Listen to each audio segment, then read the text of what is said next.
Bueno, tenemos mucho para preguntar porque hoy se va a reunir la Corte Suprema de Justicia para definir si le permite al juez Ariel Lijo tomarse una licencia del actual juzgado federal donde cumple funciones para asumir como uno de los supremos. Vamos a hablar de los 4 supremos, hoy 4 supremos. Es la primera vez, dicen algunos, que desde la dictadura que un juez designado por decreto asume en la Corte sin que se vote o haya pasado por el visto bueno del Senado de la Nación. Pasó con uno de los jueces, con el caso de García Mansilla. Lo que propuso el gobierno nacional, el Ejecutivo en particular, es que Ariel Lijo complete el listado de 5. Hay una muy buena nota, a mí me parece que en estos minutos que tenemos para dialogar con Emanuel de Sojo, nos va a servir un poco para que nos deje algunos tips y anclar en esa nota que publicó en el portal palabradelderecho.com.ar, www.palabradelderecho.com.ar. Te lo dejo agendado porque es una nota bien extensa, pero bastante bien explicada también, también con un sentido, tratar de desmenuzar qué corre detrás en la toma de decisiones de que estos 2 nuevos jueces formen parte de la Corte Suprema. Emanuel de Sojo es abogado, es docente de la Universidad Nacional de La Plata, tiene un doctorado en Derechos Humanos en la Universidad Nacional de Lanús y es asesor en Derecho Constitucional. Emanuel, aquí te saluda Pablo Martínez desde Radio Aijura para Cruce, la cadena conurbana de comunicación y cultura. ¿Qué tal? Buen día.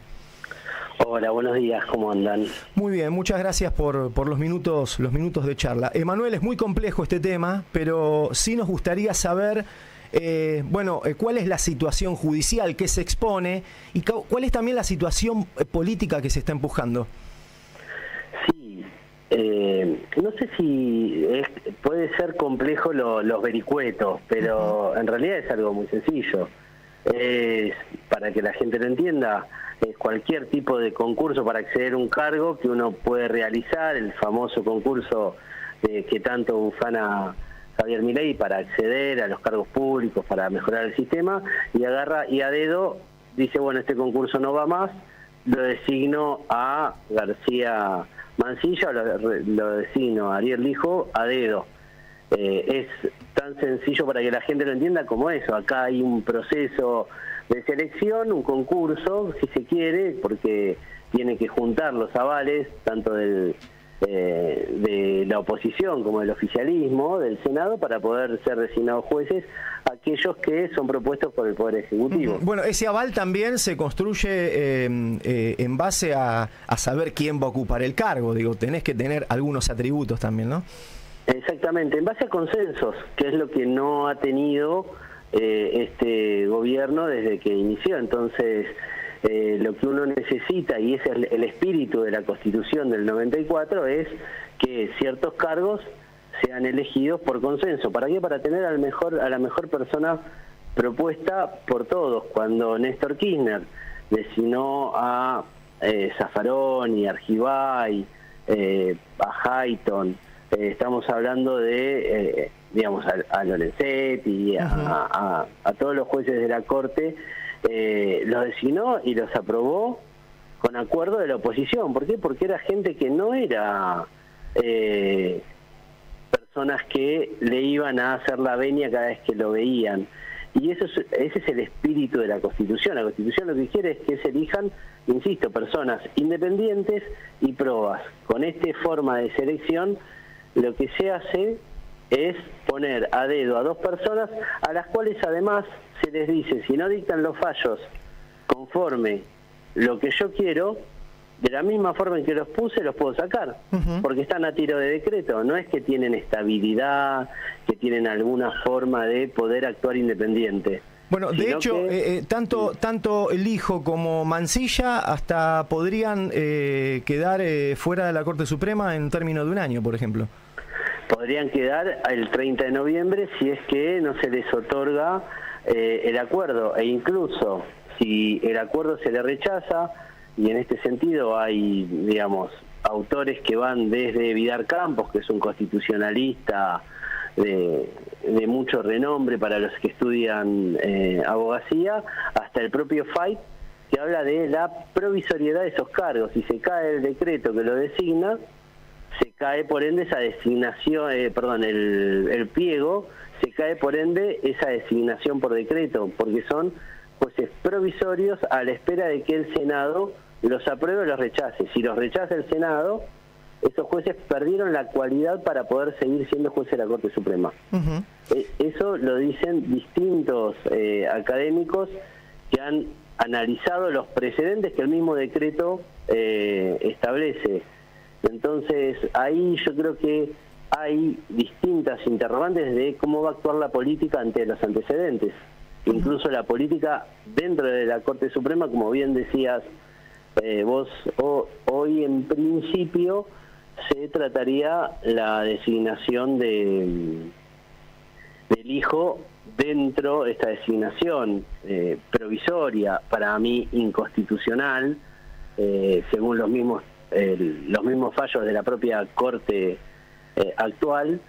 Esta designación podría llegar a tomar vuelo o no, según lo que definan estos jueces. Ahora, insisto, hay antecedentes de cortes anteriores que han dicho, digamos, de la misma Corte Suprema, pero con otras integraciones, que han dicho un juez no puede tener un cargo designado conforme a la Constitución y otro cargo provisional. Claro. Si acepta el cargo provisional, ese cargo que está designado de forma constitucional lo pierde, sin siquiera pedir licencia, sin siquiera haberlo tratado. Lo que dice la Corte es, en un caso puntual de un juez que fue designado provisoriamente por este método hace muchos años atrás, con otra constitución, sin el Consejo de la Magistratura, y para ser un juez federal, no de la Corte Suprema, sino un juez federal de menor instancia, se terminó la designación por comisión, quiso volver a su cargo y la Corte Suprema le dijo, no, usted cuando aceptó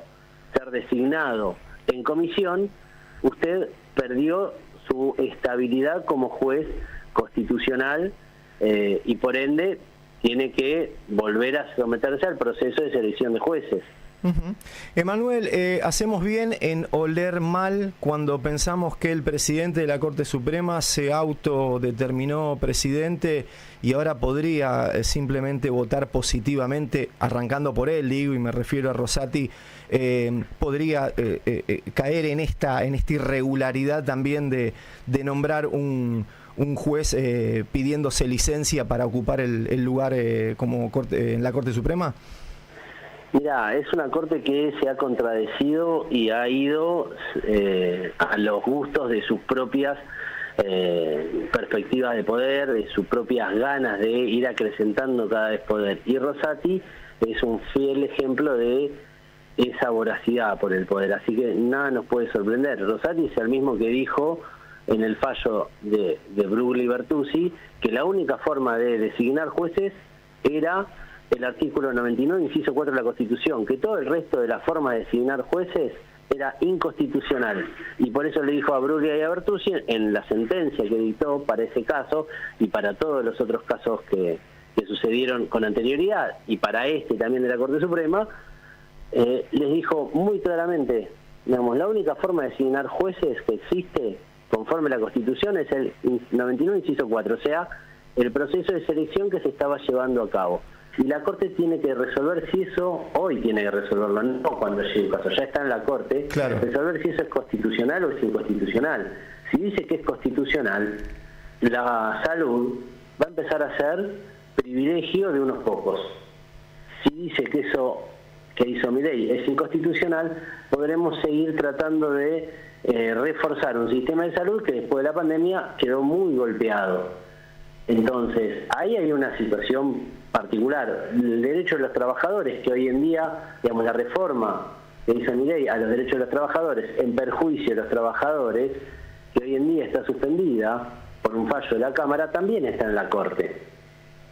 Y tiene que terminar de definir la Corte si eso es constitucional o es inconstitucional. Entonces, estos dos jueces van a terminar de definir sobre si mantienen sus derechos los trabajadores o pierden todos sus derechos. Y así cualquier tipo de decisión que pueda ir tomando un gobierno que entre en conflicto y termine como último camino, por ejemplo, la Corte Suprema. Me imagino también, por ejemplo, el gran debate entre nación y provincias por el tema de distribución de fondos también, ¿no?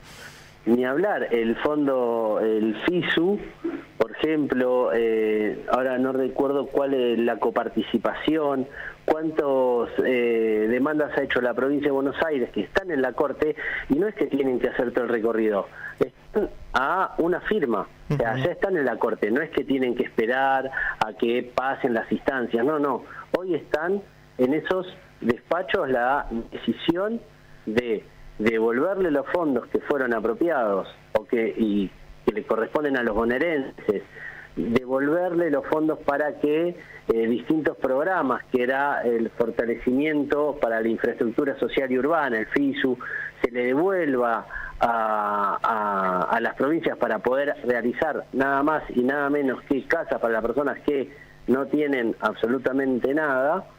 Eso está hoy en día en la Corte Suprema, o sea, la semana que viene, esta semana, dentro de 2 semanas podemos tener resuelta esa situación conforme los deseos de Milei, gracias a las 2 personas que puso a dedo el mismo gobierno para poder definir y terminar de decidir qué sucede con esas políticas que afectan a toda la sociedad. Emanuel, te agradecemos los minutos de charla, dejamos la posibilidad de hablar en cualquier otro momento, esperemos que sea de corrido, sin cortes.